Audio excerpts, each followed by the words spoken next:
what's up, North County? Welcome to the Morning Brew. Thanks for tuning in. Make sure, if you have not already done it, like and subscribe to our channels, or you can visit whatsupnorthcounty.com, and you can link to all of our different sponsors and our socials. But today we got Jerry Tanimoto on with the Optimist Club, and we're going to be hearing about a little bit about everything there going on in Atascadero and what exactly the Optimist Club is. Well, Randy, like I was saying earlier, a lot of people know about the Rotary and the Kiwanis and all these other groups, and the Lions Club and Quota, and but nobody hears about the Optimist Club. They don't even know what it is. Well, we're a service organization just like the rest of them, but we have a very small group, and we're combining with the Paso group to put on our Festival of Trees, which is next Saturday.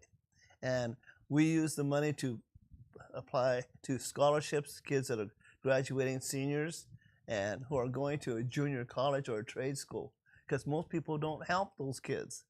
The people who get the money are the scholarship kids who 4.0 and so forth, but that's okay and that's great. But these other kids fall through the cracks. So we try to give them scholarships if they're going to a trade school, a junior college, a vocational school, a technical school, or firefighting school, or salon, or whatever, you know. Well, you know, what's funny is a lot of those scholarships are leaning more towards like the vocational, the trade school, you know, because, you know, I think as a country, we understand that, you know, we get rid of all the, you know, those type of jobs and those kind of people. Right. Well, you have left is the old guard that want to be retired. Right. That they still have to do it because there's nobody coming in behind them. Exactly. And we saw that. I saw that happening when I was teaching. Well, you remember when I was teaching back then. And I saw a lot of these kids not going to school because they didn't know what to do. They didn't have any money. And so, you know, when I retired, we started doing this golf tournament. We had a golf tournament for 12 years. We had a golf tournament, and all the money went to the scholarships. And when our club started dwindling, because all of a sudden our society, a lot of younger kids are not joining these service clubs, and a lot of our older people are phasing out because they're getting old. They've been involved for 20, 25 years, and so our little club has dwindled, but we're starting to build up again. And one of our big projects is this Festival of Trees, which is going to be at the Pavilion on November 22nd. Okay. And what it is we try to get 3 to 7 p.m. Yeah, and we start at 2 o'clock so people can come in and look at all the trees. There's going to be 40 trees, actually 41 trees, and they're plastic trees, but sponsors have bought those plastic trees for $50. And what they do is they decorate the tree with $300 worth of goodies. Could be anything. Well, worth $300. So Jerry, let's jump back a little bit. So tell me a little bit about your involvement in Atascadero, because I see you at every event that's going on in Atascadero, but you have a big, long history. You were a teacher. You were my teacher, matter of fact, at the Atascadero High School. Yeah. So you date back quite a few years ago. Well, I came to Atascadero in 1976, in the fall of 76. And I taught until 2007. So I put in 31 years here. But before I came to Atascadero, I was in the valley in a small little school called Cutler Rossi, which is north of Visalia, about 20 miles. And I taught there for 5 years. And then I came here, and I've been here ever since. I mean, it's been a great place to be. I mean, I love the weather. The people were really nice. I had a lot of fun. I really did. I taught history, world geography, political science, economics.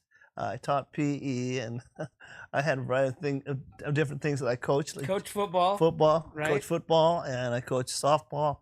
I coached tennis and golf and basketball, and I coached track at my other school. So I had a variety of experiences, but they were all good experiences, and the kids were fun.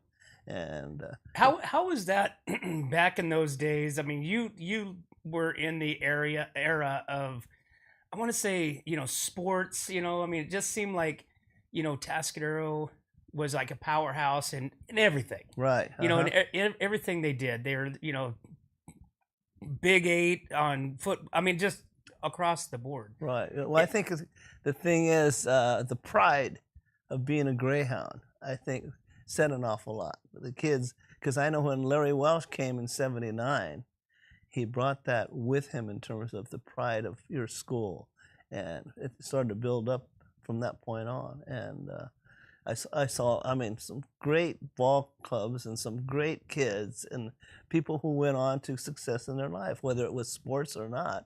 It was a good environment. I mean, I always felt that way.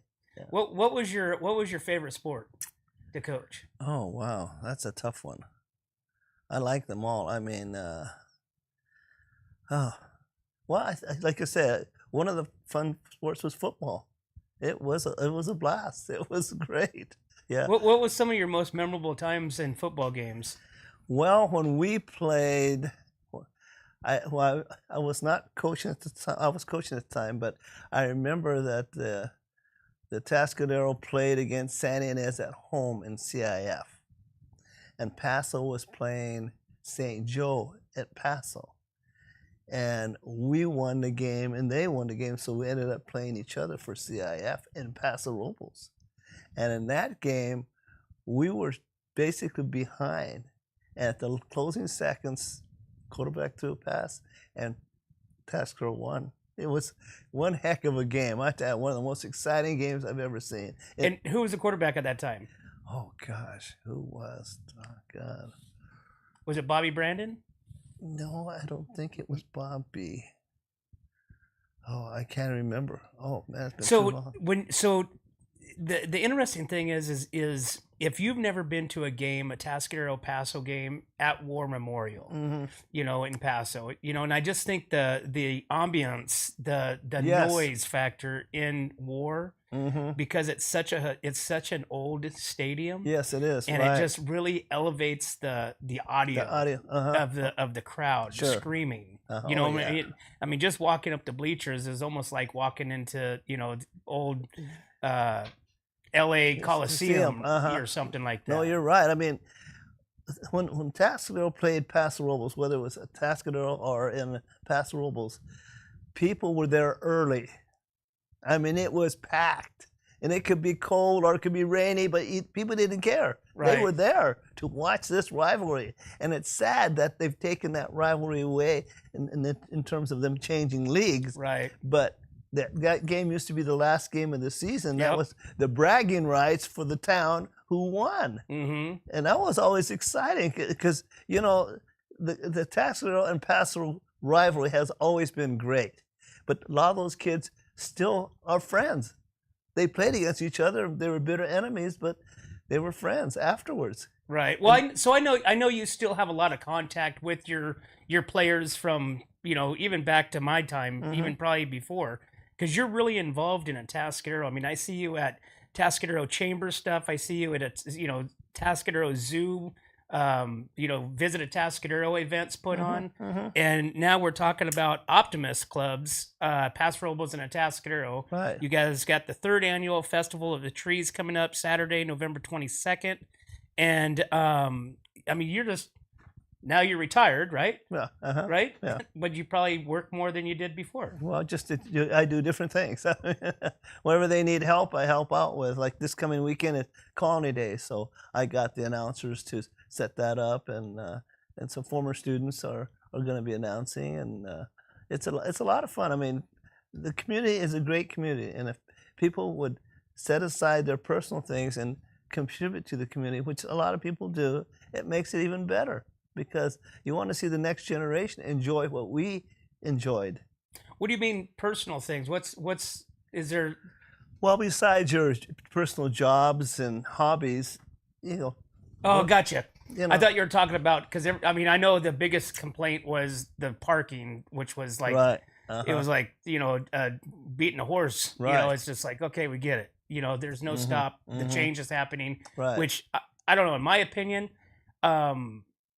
I do think it's beneficial. I think it slows down the traffic. Right. But I think overall, it's definitely a win for Atascadero. Yeah. Well, hopefully, I mean, the problem for the committee, the Colony Days committee, which I'm on, is that the parade can't have any big floats because the road is so narrow, and the bands They usually have like 8 or 10 wide.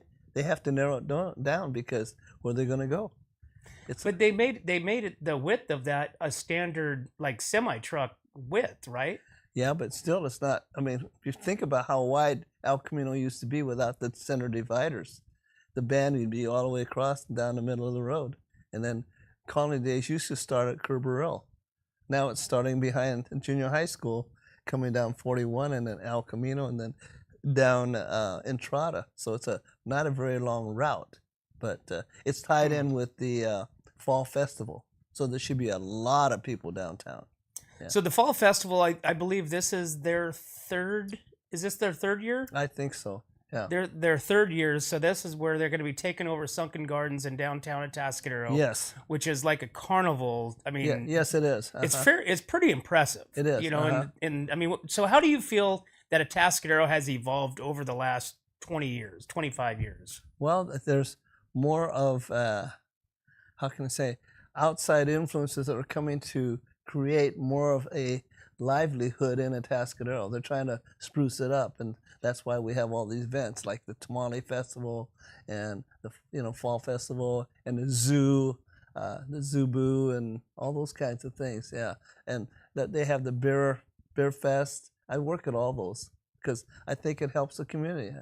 You know, what was the thought process of changing Colony Days from, I think it's normally in September-ish? Actually, it's October. October? Mm-hmm. What was the thought process on that? Well, the problem was, I think that as the time came up, they usually have it like the third weekend of October. But usually it's like the week after Paso Robles. Yeah, but they changed it, and that's when I dropped out of the committee because they changed to the first part of October. I said, and I tried to explain it. I said, that's not good because that puts us before Paso Robles. And Paso Robles floats used to be always in the Atascadero parade. Mm-hmm. And I said, the other part is that the bands are not going to come because school just started. They don't have time to practice. But if we left it in the third week in October, then that would be fine. But when it came around to this year, it came up so fast. They said, what if we join with the festival, the festival in downtown? And I said, that's fine. It'll give us more time to prepare. And so we've done that change, and they've done a great job, I think. It should be a lot of people there. Yeah. And it's going to be it's a good draw because you already have people that are drawn to Atascadero exactly. for the Fall parade. Festival. Well, for the parade. Right. And now we'll see, maybe they haven't heard about it, but they'll see this carnival right behind them or in the Sunken Gardens. Right. And so then I'll maybe draw them for coming back later in the evening or the following day. Because I think the Fall Fest is Friday, Saturday, and Sunday. Is that correct? It is correct. And the Colony Days is just Saturday. And now, is there anything else going on Colony Days? Because usually on Colony Days, you guys do the teepees, right? In the Sunken Gardens. Right. I know what you're talking about. You're talking about the reenactment of the... Correct. Yeah. Correct. The pioneers and... Right, But I don't think they're doing it this year because the Fall Festival takes up quite a bit of the room. So they don't have time for that. Yeah. But okay. It should be good because, like you said, it'll draw more people. And I think people hopefully will come up and say, hey, I want to get involved with this. And how long have you been involved with the Colony Day? Probably about 12 or 13 years, yeah. Okay, so we've got the Colony Day Parade, which is happening this weekend. We've got Fall Fest happening this weekend. Friday, Saturday, and Sunday. You got Colony Day, kickoff 10 o'clock? Probably? Yeah, something like that? Yes. And then Fall Fest probably starts, starts on Friday and it goes right to Saturday, and Saturday I think they start at 10 o'clock too, just like the parade. Okay. And we have the Optimist Club. So Coach, tell me about what is an Optimist Club? What exactly do you guys do? Well, the Optimist Club is a service organization just like Kiwanis and Rotary and so forth. We just don't have a big membership, but we try to put on like this dinner, this Festival of Trees. We do a fishing derby, and our fishing derbies in the springtime. Usually used to do it twice a year, but we just moved it from Santa Margarita to Atascadero Lake. Well, you And better hurry up because they're just running out of water over there. know. So we'll probably do it in the springtime again. And what we do is we provide the fishing poles, the bait, okay, and so people can come and sign up. It doesn't cost them anything, and they can catch fish, and we give a prize to largest fish, the most fish, and all that kind of stuff. And then we feed everybody who comes, and it doesn't cost them anything. Wow. Yeah, and so everybody has so much, and it's fun to see the families with their kids getting excited about their kids who've never caught a fish. And one girl caught a 7-pound bass. Oh, wow. And another one caught a 5-pound bass. And another one caught a 2-pound bass. Yeah, it's just amazing. That was out at San Antonio or Santa Margarita? No, That was Atascadero Lake. Atascadero? Oh, really? People couldn't believe it. They go, "Wow, those fish are here!" Yeah. So it's a nice area because the playground's right there where we do the barbecue, the hot dogs. We provide them hot dogs, drinks, chips, cookies, and so forth. It doesn't cost any of the parents any money. So when's the next one coming up for that? Probably in April. In April? Hmm. Okay. And Yeah. so you guys have the Festival of Trees, which is coming up on the 22nd. Uh-huh. So this is obviously your next event. Yeah. Which that's going to be Saturday, the 22nd, from 3 to 7 p.m. at the Mhm. Atascadero Lake Pavilion. Right. And then you guys have the fishing derbies. What other things did so you combined? You say Optimist Club of Atascadero and Paso. Is that two clubs? Two separate clubs, and because our numbers have dwindled, we've joined together to work on projects. We're still two separate clubs because they used to have what was called a Chinese auction. Oh, a Chinese auction? And that was always a lot of fun, but it's a lot of work, and they've dwindled down from 30 people down to 5 or 6. You have to have a lot of people. That's why we got together to do this Festival of Trees, because it takes a lot of people, personnel. So do you guys have are you guys like a moose lodge, like a elks? I mean, Well, the Atascadero Optimist and Paso, we're both part of a larger organization called Optimist International. We're talking across the United States, across the world. okay. Yeah. And one of the clubs that just started was in Nepal, the country of Nepal, which is right above India. They have 35 clubs.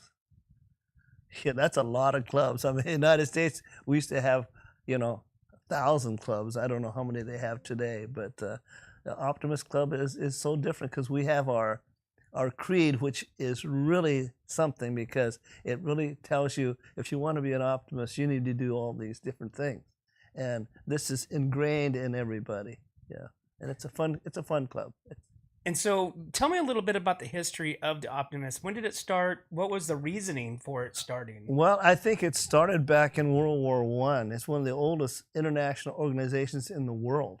Yeah, and they saw a need in the communities for service clubs to help kids as far as development and so forth, and they've done it ever since. I mean, they just started a new Optimist Club in Nipomo. Yeah, and so it's so nice to see that because we're like I say, we're like the Kiwanis and Rotary, except we're on a smaller version, and most people don't know about us.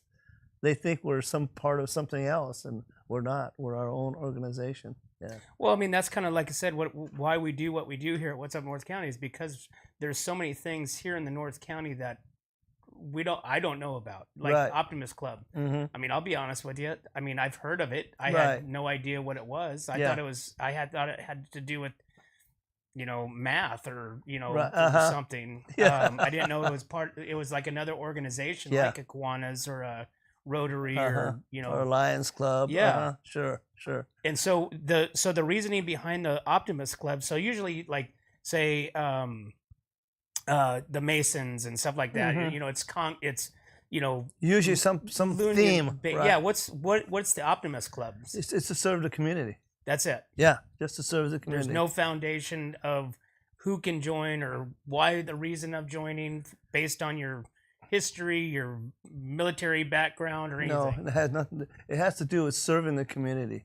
That's what our organization is. To be optimistic in terms of helping the community in the best positive way we can. without any restrictions or whatever. And so, yeah, we've had people go in and out of our organization just like any other organization. But without the numbers, it's hard to put on events. Like when we did the golf tournament, I did that for 13 years. And we raised thousands of dollars, and we gave out a lot of scholarships. But we haven't done that in the last 3 years because our club has dwindled, and I need a lot of people to run a tournament. So how does people find out more information about? We're online. We're online, yeah, Atascadero Optimist Club. Okay. And also they can go online to optimistinternational.com, and they'll list you all the different clubs in all the different states. And you can just go online and you can find out. Yeah. So do you see Atascadero and Paso clubs just uniting and going forward with it, or is this just for this event? I think that we like separate clubs because they do certain things that we don't do, but we do the fishing derby and a festival of trees together, which works out good because it combines our two clubs with more members that way to put on an event. Yeah, it takes a lot of time. So, Coach, again, Festival of Trees, this is the 3rd annual. This is going to be at the Atascadero Lake Pavilion. So tell me a little bit about this event. Tell me why and how you guys started this event. Well, it started with my friend Chuck Sawyer, who's the governor of our district, which is District 14. And he had gone to the Festival of Trees in Southern California. He said, we can put one on. I said, yeah, let's use the pavilion. So we got the pavilion, and we did it 3 years ago, and people loved it. They said, this is so fun and so uplifting, because what happens is you have a dinner. Okay, it's $75 for the dinner, but it's a fundraiser. People know that. And you have 40 trees, and you can buy raffle tickets, and you buy them, and you put them in whatever container tree you want. You look at all the trees and say, I want to get that tree. I want to win that tree. And so that's what people do. And like, I think Norma Moy, the first year we had, she won 3 trees. Oh, no kidding. Yeah. She gave 2 of them away. So you have, is there a limit? Do you guys have a limit amount of people that show up for the dinner? Well, we usually have about 140. We'd like to have 160, 100, but we try to leave it open for people who want to come in and see it and come on and buy tickets. So you're saying that the people that come there for the dinner buy the trees, or donate the tickets, or donate the trees, or outside people are donating the trees right now. It could be anybody. What happens is we try to get sponsors who buy the tree, which is a 4-foot plastic tree with lights on it, and they decorate it with $300 worth of gift certificates of whatever they want to put. And then we put them up, and then we put a container by them. People buy raffle tickets and put the raffle tickets in, and we draw that night and say, okay, you got this number, you win this tree. And people love it. It's so excited. So you guys obviously have the 40 trees already purchased. So when you say a sponsor, they don't have to go out and get a tree. No, we deliver the 4-foot tree for them. And then they do it at their house, or whatever, and then bring it to the event on Saturday. Yeah, on Saturday from 9 o'clock to 2 o'clock. So what I'm looking at on some of these pictures, ideally, it's good to get. You said $300 worth of gifts, so it could be I mean, obviously, it's going to have to be gift certificates, right? Exactly. You can't really hang a bottle of wine from the plastic. No, but tree. We can put it below the tree. Oh, okay, there you go. So some of these trees I'm looking at. They have quite a bit of items. Oh yeah, on there. So like, what was the most impressive tree you've seen? Oh, probably the big tree. We do 41 trees. There's one big tree that we put in the foyer, and if you buy a ticket for the dinner, your ticket goes into the tub, and whoever they draw out gets a big tree with like $800 worth of goods. I'm not kidding you. Yeah, it's amazing. Yeah. So what kind of sponsors do you have this year? Are you still limited? Are you still needing sponsors? Oh yeah, we try to get 40 trees. I don't know if we have quite 40 trees. We're close, but okay. People have so much fun with it because they go, wow, they had no idea until they look at all the trees lined up. We turn off all the lights inside, and it's just beautiful.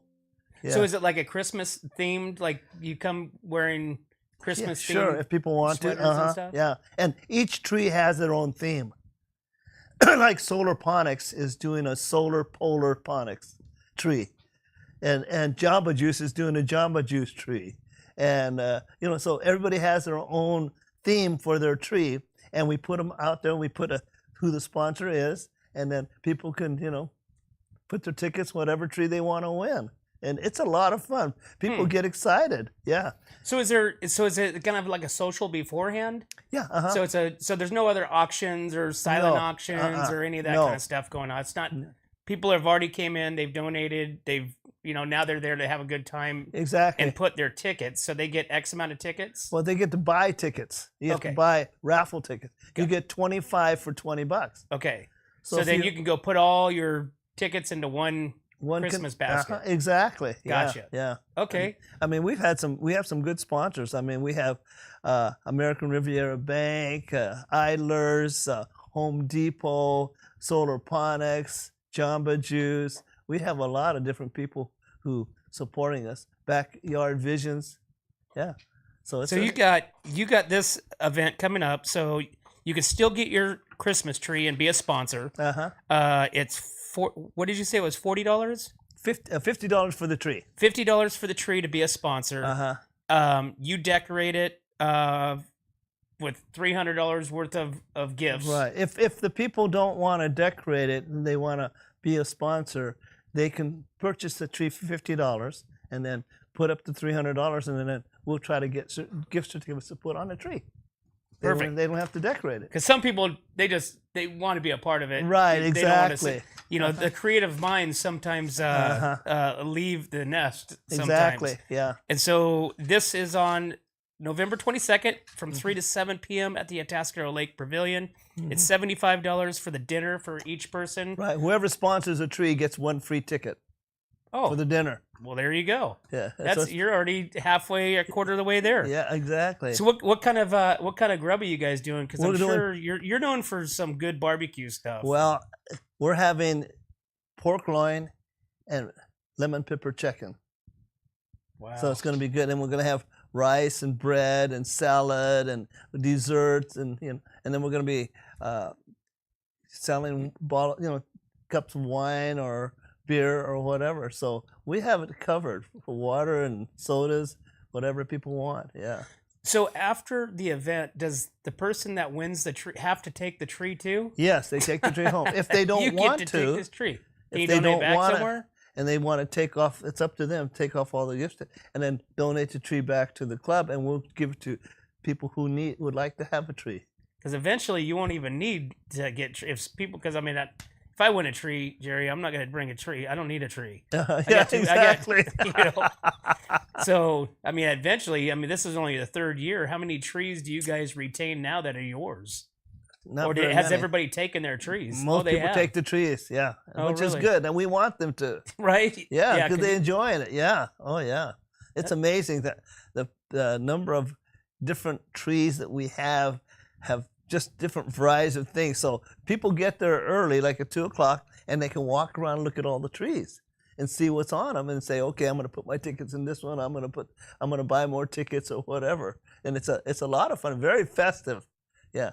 How creative does people get with the trees and the gifts and what they put on there? Oh, they can be very creative. Yeah, we had one. There was a pink pig tree, and all the deals were pink pigs on the tree. It was so clever. And travel agencies have put travel things on. Wineries put certificates of having wine tasting or bottles of wine, and it just very creative. Yeah. Is it usually spread out like that, or is it more specific to where, like you said, a winery? It's just going to be all wine type items. Usually, yeah. So it's not like just a random draw. You might get a gift certificate to here. You might get an item to. Well, it might be depending on the tree. Like some trees, we have a variety of different gift certificates from different places. I to give you an idea, 76 Union, we have gift certificates for gas cards. Yeah, he gave us some gas cards, and I'm not sure what Solar Ponics is doing or American Riviera's doing, but Backyard Visions, they had great stuff. They have some creative ideas. And like Jamba Juice is going to have gift certificates to Jamba Juice. And Annie's, Auntie Annie's is going to have like pretzels and cookies and stuff like that. So it could be a variety of things. I got a donation from Home Depot, and it's a mower kind of thing that sucks up leaves and stuff like that. Oh, And they donated that, so that's going to be really cool. People are going to say, "I want to win that." what and Jerry, what is the money? What do you guys do? You said that the fundraiser, Optimist Clubs. So how do you divvy that up? How do you guys give that out? Well, we want to decide, see what we make first, and then try to develop like scholarships. We try to give scholarships in June. We give scholarships both at Atascadero High School and Paloma Creek for kids who are going to, and so we see how many people. What's Paloma Creek? That's a continuation school. There is? Yeah, it used to be Oak Hills, but it's Paloma Creek. It's right by the state hospital. Oh, I didn't know that. Yeah, yeah. And so we gave out like 5 or 6 scholarships there, and we gave out 11 or 12 over at the high school. And so we go to the scholarship nights and we present the checks to the kids. Yeah. And how does the kids submit for a scholarship? Oh, they can apply because we have it. We give all the information to both schools and tells you what the scholarships are, and doesn't say how much they are, but says what they're for. And so the kid can apply for a particular scholarship or just apply for an Optimist scholarship. And it has to do, like you said, vocational or Junior trade. college, trades, yeah. And, those kids are very thankful because they don't know what they want to do, but they want to go to junior college or a trade school or vocational school. And that's our way of saying, get your foot in the door. And I think that's really important. I have boys, they went, one just graduated Cal Poly, the other one went to a trade school, or Cuesta for welding, and right. But it's the kids are so young. Like my son that graduated Cal Poly, I'm sure he still doesn't. What Exactly. he's doing right now most likely will not be something that he's doing in 10 years yes. from now. So most people who get a 4-year degree, a lot of them don't ever go into that area.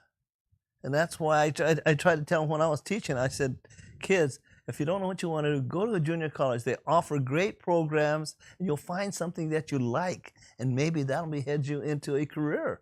And that's what it's all about. So that's why we do that. We've been doing it ever since. Jerry, how do you feel about high schools taking out those trade classes? I hated it because they took out wood shop, they took out all these different electricity, because they used to teach all that stuff at the high school. And once they started taking them out, I thought, what is going on? But at least they still have auto shop, and they have Atascadero still has the auto shop, and they have welding, with the ag. So that's good. I'm glad they kept those things, but they should have kept the wood shop, and they should have kept the other things that really help the kids out, because not every kid's going to go to college. We need these trades. Well, it's academics, are academics, right? And there's a lot of these classes that are no longer available, right. to the kids, and when they graduate high school, I guess college is the next step. Sometimes it's the military, sometimes it's, just the workforce. Right. But nowadays, the kids aren't getting prepared to be prepared. You're right. I agree. And it's really interesting that you said that, because I worked on a program for 10, 12 years, and it taught the kid how to live outside of high school. Because, when you finish high school, okay, you have choices. You go to college, you go in the military, you get a job, you get married, all that kind of stuff, right? Well, has anybody taught those kids how to survive on their own? How to write a checkbook, how to buy insurance, how to do, take care of finances. And I wrote a packet, and I tried to present it to the schools, but nobody wanted it. And it's a course that every kid should take, because it will prepare them for adulthood. That's a course? That's I wrote it up, but nobody accepted it. How long ago was that? It's It's 15 years ago. I mean, I wrote that you it. wrote it up that nobody accepted. I think you might want to revisit that. Yeah. Because I mean, as we see in society nowadays, I mean, I know my kids don't keep a checkbook, Right. or checks. I don't even think they know how to write a check. Exactly. See, that's the thing. Yeah, most kids don't know how. Where do I go to learn that stuff? Well, it should have been taught in school, and it hasn't been. And my whole curriculum was based on the fact that if I was teaching the class and there'd be only seniors, these kids will have jobs, they have cars, they have future, and they're looking at that. Well, has anybody geared them to how's it going to be on your own? You can't live with your parents all the time. So what are you going to do? Get a job, but you have to live somewhere. How to get an apartment, how to pay, pay the utilities and all this kind of stuff. Well, kids don't know that, and they always ask their parents, and the parents don't always have the answers. As an educator, how do you think all this AI stuff plays into the future? Oh boy, that's big time. It really is, yeah. I mean, when I see it, it's incredible, but I don't know where the control is. That's the problem. People make all kinds of stuff up because of AI, and you don't know if it's real or if it's, That's the scary part. Is Yes. you really don't know if Exactly. it's real or if it's fake. Yeah. No, you're right. And then kids can utilize that nowadays. I mean, can you imagine? You already had to deal with plagiarism, Right. when you were, teaching and actually Exactly. reading. Now kids can actually do a whole report in a matter of seconds. Minutes. Yeah, exactly. Right from ChatGPT or some sort of AI app. Mm-hmm. And now you, as an educator, have to read. And I assume you guys read everything, right? Try to. Okay. I read everything, but I don't know if everybody else did. But you have to decipher whether or not Sure. that's coming from. If it's from them or it's plagiarism. Right. Yeah. Exactly. Yeah. And now, how are educators? I mean, how does educators even fit into the future? I don't know. I mean, I got out before the computer became big time. When the computers first started out, I was teaching. And then we didn't have computers in the room. Finally, we got computers in the room. But by then, I had retired, so it's so different. Yeah.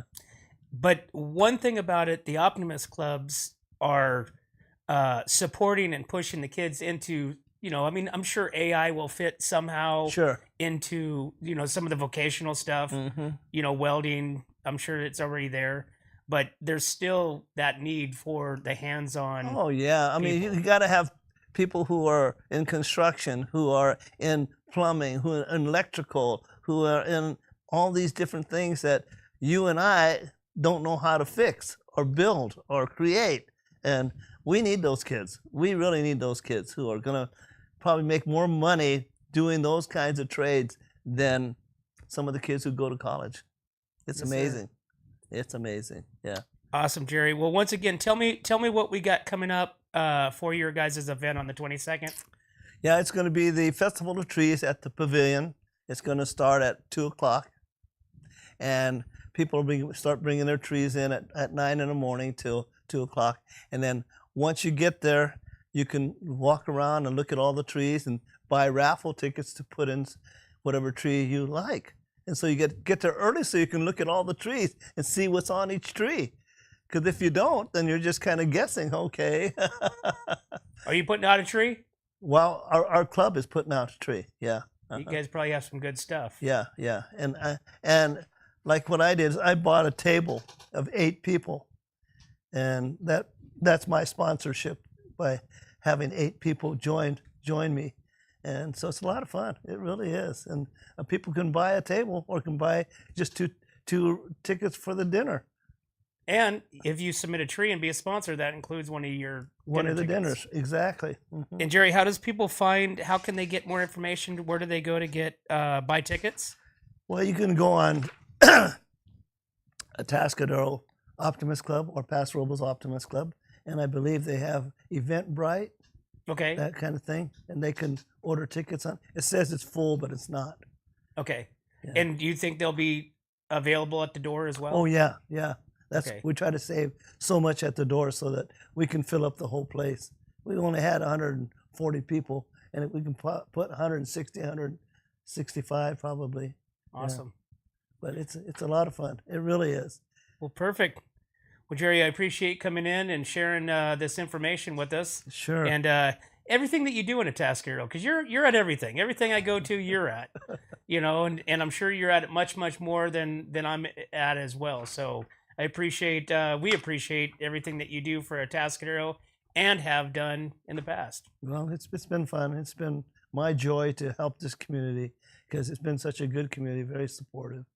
And the people are great, just like you were my former student. We're still friends. Right. Which is cool, which I enjoyed about teaching. Somebody asked me one day in my class, why do you teach? I said, because every year I have a new set of friends. Every year. You have all these 14 and 15-year-old kids, and they become friends down the road. How many people still call you Coach T? A lot of them. Most everybody. Yeah. Awesome. That's well, okay. it's the coaches and the people of your past that really stick and help you form as adults as you get older and you get out past high school. So right. You were part of that educator coaching platforms for many students and many athletes. So we appreciate it. I was fortunate because I got to teach here and work with these people in this community and the kids. And the kids were always fun. I had a good time with the kids. I really did. I didn't see teaching as a job. It was more of a development of relationships, and the kids hopefully will have a successful life. That's what I was about. Awesome. Well, Coach, again, thank you so much for coming in and sharing with. We've got the 3rd annual Festival of the Trees happening Saturday, November 22nd, from 3 to 7 p.m. in Atascadero at the Atascadero Lake Pavilion. This is a Optimist Clubs of Atascadero and Paso Robles event, and you can be a sponsor for $50, decorate your own tree, $300 worth of items, and then come to the event, $75, buy some raffle tickets, and you put your raffle tickets into the tree of your choice or the trees of your choice to win. Yeah, 'cause we had one company, they provided all these tools, and that was their tree, the tool tree. It was really cool. You could win that, all these different tools. Awesome. Yeah. Well, thanks again, Coach. Appreciate it. Well, you're very welcome, and thank you for inviting me, Yes, Randy. sir. I appreciate it. All right. Well, there you have it, guys. Hey, make sure you guys check out this event coming up November 22nd at the Atascadero Lake Pavilion. This is put on by the Optimist Clubs of Atascadero and Paso Robles. $75 for your ticket. You could be a sponsor of a tree, $50 and $300 worth of items on it, and come down and check it out, have fun, and support this wonderful organization here in the North County. But as always, guys, we can't do this without you and our sponsors.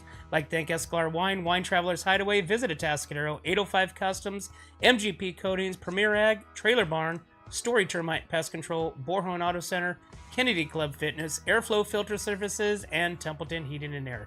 Thanks again, guys. We'll see you next time. When it comes to comfort, trust the team that's been keeping the North County homes cozy since 1995. At Templeton Heating and Air Conditioning, they're your hometown pros right here in Templeton. From tune-ups to repairs, remodels to new construction, even duct replacements and attic ventilation, they got you covered. Call your neighbors at 805-434-3741. Templeton Heating and Air Conditioning. Local, trusted, dependable. Hi, I'm Glenn McWilliams. And I'm Annie. As sixth-generation farmers, we understand what it takes to keep a ranch, a farm, and a community growing strong. And that's why we started Premier Ag to bring quality feed, trusted Western wear, and real service to the Central Coast. From hay delivery across the county to hands-on support for local youth and ag programs, we're proud to give back to the community that raised us.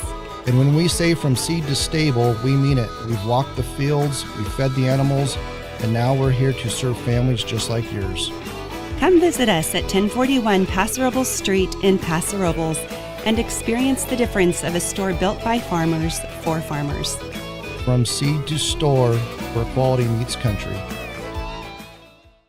Hi, this is Dave Story, small game hunter with Story Termite and Pest. We're a full-service termite and pest control company. From rodents to termites, we can take care of all your pest control needs. Call today, we can tailor a pest control program that will meet your needs and budget. Contact us at 805-460-0650 or at storytermite.com. Remember, we don't have customers, we have friends. Looking for a top quality concrete coating in SLO County? Hi, I'm Matt Gifford with MGP Coatings, your trusted local expert in durable, long-lasting concrete coatings backed by Pentec's limited lifetime warranty. Whether it's residential or commercial, we deliver expert craftsmanship, premium products, and unbeatable customer service. When we say we make concrete great again, we mean it. As a locally owned, community-driven company, we take pride in transforming garages, patios, pool decks, wineries, and even interior spaces into stunning, functional areas. Are you ready to upgrade your space? Give us a call at 805-952-5301. Check us out on Facebook and Instagram, or visit mattgiffordpainting.com. Join the MGP Coating family today. What's up, North County? This is Teresa Branch with Airflow Filter Service. We are a family-owned business right here in the North County. We have air filters, oils and lubricants, and hydraulic hoses. We provide services that include air filter cleaning, DPF cleaning, and waste oil collection. Come check us out at 1140 Ramada Drive, and we can help you with all your automotive and industrial vehicle needs. Atascadero isn't your standard getaway. We're unique, just like you. We're growing, transforming, and figuring it out as we go. We're a town filled with innovators, artists, makers, and game changers.